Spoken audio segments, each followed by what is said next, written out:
Mr. Jones has entered a plea of guilty to breaking and entering, a 5th-degree felony. Mr. King has the victim of the offense been notified of the time, place, and purpose of this hearing, the opportunity to be heard? Yes, Your Honor. Both victims have been notified and have elected not to appear. Okay. Your Honor, in addition to what is in the plea agreement, I understand Ms. Sturgill has submitted her recommendation for drug court and advised the court that he is in the Rulon Center. That is where he is at. That is actually who brought him to court today. I just wanted to make sure that that was on the record. He is currently admitted to the Rulon Center. All right. Mr. Jones, anything you'd like to say?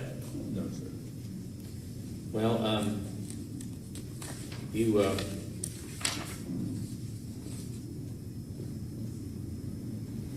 supposed to be there on the 6th, and you didn't make it. Did you make it yesterday? Yes, sir. Okay. I've noticed also you've had some problems in getting to probation department when you're supposed to. Kind of coming in whenever you can make it, I guess. What's the problem there? Transportation. That's the main issue. What's that problem? What is that problem? I don't have my license or a ride. Okay.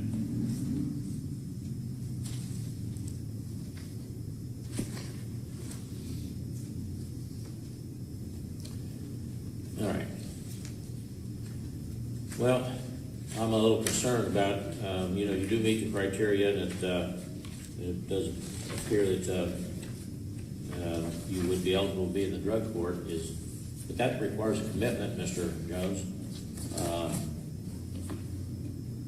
And the commitment is to becoming and maintaining sobriety, as opposed to just simply doing enough to stay out of prison or jail.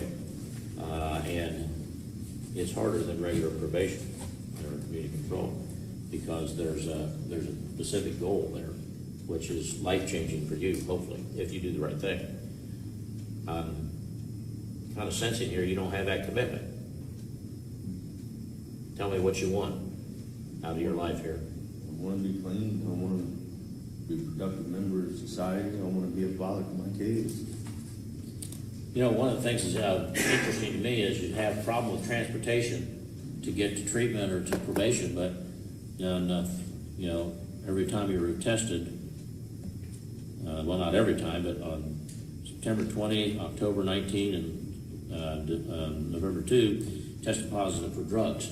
Now, I'm not aware that DoorDash delivers drugs to people's houses, so it seems to me you probably have transportation to get the drugs, but you don't have transportation to get treatment. So I'm really questioning your commitment here. Too logical. What I'm going to do is I'm going to admit you into the drug court, and I'm going to put you in uncommunity control, but you're going to go to jail today. What? But you're going to go to jail today, and you're going to stay there until you go to STAR, because I think the first thing you need in your recovery is an attitude adjustment. What? Is an attitude adjustment, and STAR. That was way harsh. All of that was way harsh. But don't worry. He can get even more harsh. Has programming for that, and then I think once you get done with STAR, then transitioning to going into residential treatment would be the next step, because you clearly need to change your way of thinking. And I think you're wanting to go to drug court to stay out of prison. I'm going to say this right now, and I hope I'm wrong. I hope what I'm about to say is 100% wrong. But I have less confidence in you completing the drug court than any person I've admitted to date.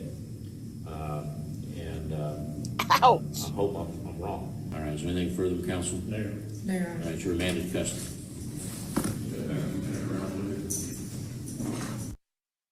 So the bailiff or the officer or the jail corrections officer, I don't know who that was, but he took the entire next case handcuffing this guy. This guy got handcuffed for so long. All right.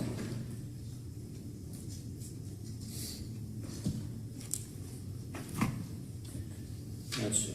Defendant pled guilty to count 11, which is aggravated trafficking and methamphetamine in the vicinity of a juvenile, in the vicinity, I should say, of a school shooter, a third-degree felony. The matter was referred to the probation department for a pre-sentence report, which I have received. Actually, yeah, I have received it, yeah. Thought that was a different case number. All right, have each of the attorneys received a summary? State has, Your Honor. I have, Your Honor. All right. Mr. King? Thank you, Your Honor. The state is requesting that the defendant be sentenced to a term of incarceration. We'll start by noting that this is obviously a third-degree felony trafficking that was committed in the vicinity of the school zone.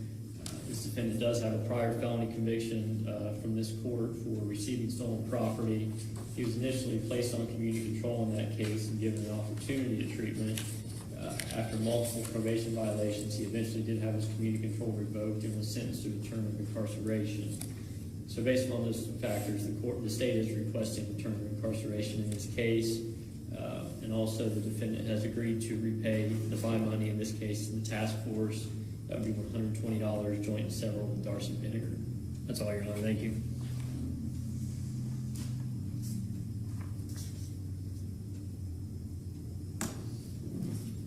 $120, you said? Yes, sir. All right. All right, Mr. Kirk. Thank you, Your Honor. As noted, my client was a defendant in another case in 2016, and other than that, has no other felonies. He is currently in a treatment in Wheelersburg, Ohio, Serenity Now, or I believe it's known as Serenity Now. Reports are that he's doing well. Chris is doing well there. He's reported to me that it's time to take this serious and get things under control, and so that's what he's attempting to do.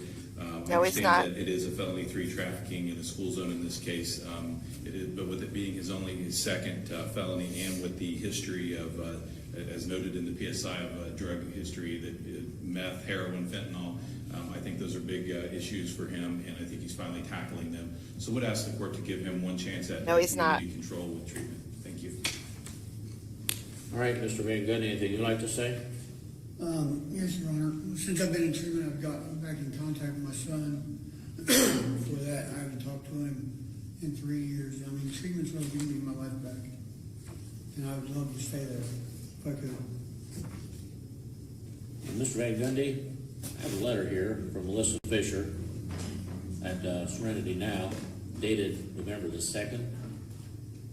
And it says that Jory Van Gundy left Serenity Now counseling on Sunday, October 29th, 2023 against staff advice. Client reported he was going to prison. He wanted to spend time with his family. Staff tried to encourage Jory to stay in services with no success. Sounds to me like you just lied to your attorney in the court, because they say you're not there. You got anybody here with you from Serenity? They didn't bring you up here, did they? No, Your Honor. That's because you're not there, are you? No, Your Honor. And you just lied to me, didn't you? Yes, Your Honor. And why in the world would you do that? I Do I look that stupid? Do I look like I have stupid tattooed on my forehead? Because if so, you need to get a pair of glasses. I planned on going back to Serenity Now. You plan on going back to treatment. Okay. All right. Well, Mr. Van Gundy, I really had thought that you would get community control in this case since you were supposedly in treatment, but then we get this letter. And so it's the order of the court that you are hereby sentenced to the Correction Reception Center in Orion, Ohio for a period of 24 months.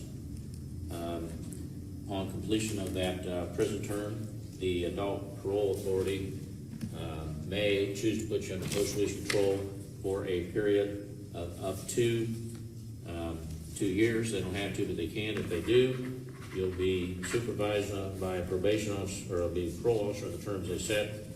And if during that period they determine that you have failed to comply, they can return you to prison to make you serve an additional period of up to 9 months for any single violation, up to a maximum of half of the prison term for all violations. However, if you commit a new felony under post-release control, then in addition to whatever sentence a judge in the new case can impose upon you, the judge is also authorized to sentence you in this case to an additional period of 1 year, whatever time is left on that period of post-release control, whichever is greater. If that occurs, that must be served consecutively to the sentence of the new case. You're also ordered to pay the court costs, which judges grant execution is ordered. If you fail to do that, then the clerk can collect that through various means, including levying on bank accounts, wages, assets, or other earnings you may have. If that doesn't collect it, then upon completion of your prison term, but not while you're in prison, you can do community service in this county and be given credit for each hour worked in an hourly rate set by the court. And each hour you work will reduce your judgment by that amount until paid in full. See, is there a mandatory fine in this case? I can't recall. Yes, there is, Your Honor. Sure Has is. there been any change in your financial circumstances since the last time I appointed counsel for you? No, Your Honor. All right, then the court will find that you're not able to pay that fine, and it will be waived. Now, Yes, D-man, it was. Serenity now. according to the sheriff's department, you have 7 days of jail time credit, so that'll be credited against the sentence. Also made some notes here that you lied to the court about being in treatment, and so there won't be any judicial release. You can file for it, and I'll design it as soon as I get the file out and see my notes. Yikes. All right, anything further, counsel? Just restitution. Oh, restitution is ordered in the amount of $120, Huntington County Task Force, joint several with co-defendant Darcy Vinegar, and that must be paid through the victim witness restitution escrow account, and you'll pay any service fees that are charged for that. One more ding. All right, thank you. Your Honor, I would also just like to put on the record that obviously even when I spoke today, that was information he gave me. I indicated he lied to you. Yeah, I just want to make sure the court knew Yeah. that because I had no idea. I knew you did. You know. Thank you, Your Honor.